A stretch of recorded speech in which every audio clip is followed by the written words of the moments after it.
Merci, Monsieur le Président.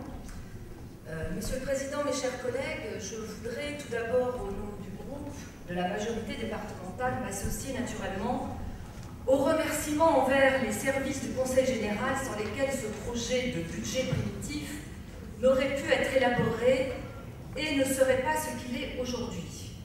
Ce vote, c'est un moment clé dans la vie démocratique d'une collectivité. C'est le moment où l'exécutif traduit en chiffres les priorités politiques qui ont été définies lors du débat d'orientation budgétaire. C'est donc un acte éminemment politique. C'est aussi le moment où, traditionnellement, majorité et opposition s'engagent.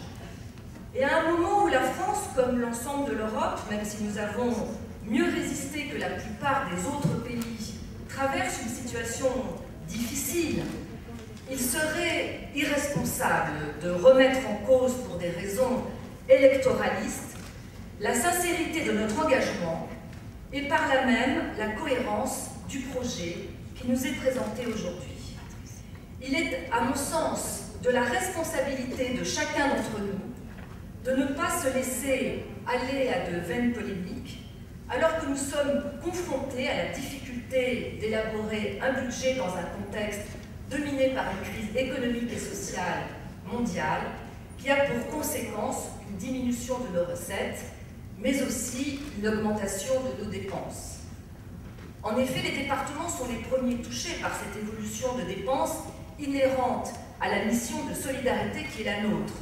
C'est à nous qu'il revient, plus encore aujourd'hui, de jouer un véritable rôle d'amortisseur de la crise envers les plus fragiles. Or, nous nous sommes fixés depuis des années des priorités politiques déterminantes et à aucun moment nous ne nous sommes soustraits à nos engagements. Gouverner, c'est prévoir, selon la fameuse formule. C'est ce que nous avons su faire dans notre département. À aucun moment nous n'avons privilégié la piste facile du recours systématique à l'emprunt, et malgré cela, nous avons aujourd'hui les marges de manœuvre nécessaires pour investir dans des projets structurants et déterminants pour l'avenir de notre département et de ses habitants. Notre ambition demeure intacte. Nous pouvons continuer à la concrétiser dans tous nos domaines de compétences, mais aussi hors de nos domaines légaux.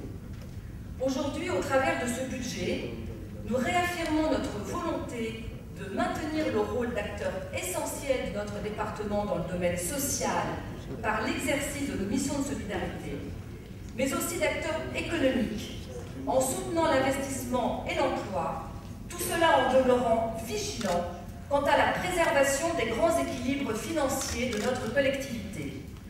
Vous nous l'avez très clairement développé, monsieur le rapporteur, et nous vous en remercions. Ainsi, en dépit d'une baisse des droits de mutation et du poids financier de la péréquation que nous assumons dans un esprit de solidarité, la priorité à l'investissement est reconduite, voire même amplifiée, car pour nous, donner la priorité à l'investissement permet, dans une perspective de relance économique, de jouer un véritable rôle de soutien à l'emploi et d'accélérateur de la croissance. Investir, c'est soutenir nos entreprises. Investir, c'est créer les emplois de demain et donc contribuer à la performance de notre politique sociale. Notre investissement se répartit dans tous les domaines de la vie quotidienne de nos administrés, qu'il s'agisse de nos collèges et de leur réhabilitation, de notre environnement numérique, du logement, de la voirie, des transports, contribuant ainsi à renforcer l'attractivité de notre territoire, à valoriser l'habitat, à préserver notre patrimoine départemental, tout en continuant à améliorer le cadre de vie de nos habitants. Et dans le même temps, nous maîtrisons nos dépenses de fonctionnement grâce à une gestion optimisée, sans cesse évaluée et réajustée, avec le souci permanent de continuer à offrir à nos administrés une qualité de service identique. Nous continuerons à aider nos communes. Contrairement au département de la Seine-Saint-Denis qui instaure un moratoire de 3 ans pour les subventions versées aux communes, ou à la région Île-de-France qui, par la mise en place d'une critérisation opaque, diminue les subventions selon son gré, baissant ainsi par exemple de plus de 40% les subventions versées pour la réalisation de gymnases ou d'agenda 21. Je précise que nous ne compenserons financerons pas nos actions par une hausse de la pression fiscale, car les taux resteront inchangés. Ce budget est une manière de répondre à ceux qui systématiquement opposent dynamisme économique et justice sociale, solidarité et investissement. L'équilibre est possible, il est même nécessaire, c'est ce que nous faisons depuis des années. L'action sociale est donc cette année encore au cœur de nos priorités. Résolument, nous nous engageons aux côtés des plus fragiles, des plus modestes, et l'année 2012 verra une augmentation de nos dépenses de solidarité, lesquelles représentent environ 60% de notre budget, et notre collègue Marie-Laure Godin développera tout à l'heure de manière plus détaillée notre politique dans ce domaine. Notre action va ensuite vers notre jeunesse. En matière d'éducation, le Conseil général a toujours mené une politique particulièrement volontariste. C'est le cas cette année encore, car nous sommes persuadés que donner à chacun de nos jeunes la possibilité d'étudier dans les meilleures conditions est un droit, une chance supplémentaire pour réussir sa vie professionnelle, aussi bien que personnelle. C'est à cet instant de la vie que se met en place une véritable égalité des chances. C'est l'avenir de chaque adolescent qui se décide. C'est ce qui a guidé aussi notre démarche concernant la création des internats d'excellence. Hors de nos compétences légales, ce sont 9 millions d'euros qui sont consacrés à la politique éducative, avec par exemple PASS 92 pour les activités périscolaires, Top Métiers, les dispositifs Thémis pour une meilleure insertion scolaire, les actions éducatives pour tous, ou encore les ateliers pédagogiques.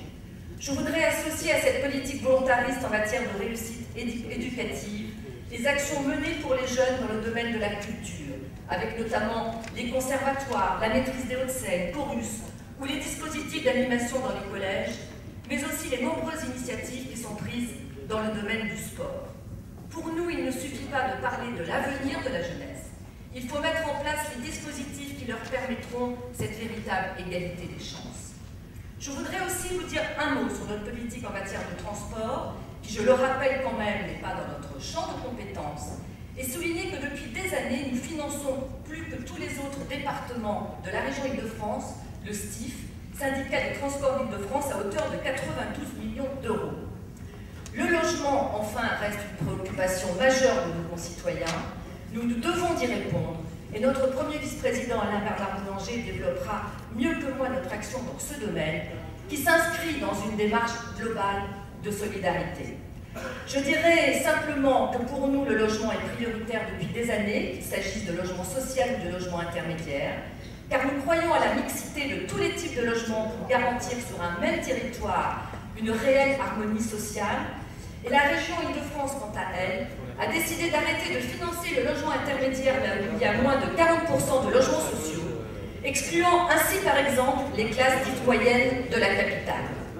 Notre budget est donc cette année encore la démonstration de la politique volontariste et globale qui est la nôtre, une politique de solidarité, de rééquilibrage, d'unité, une politique qui refuse qu'une partie de notre population subisse la crise que nous vivons aujourd'hui, tout en poursuivant notre détermination en matière de développement économique et de croissance.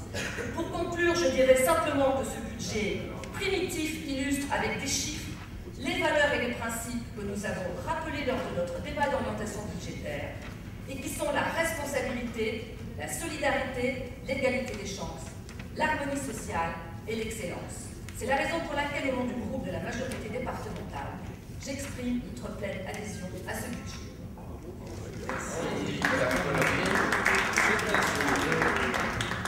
Merci.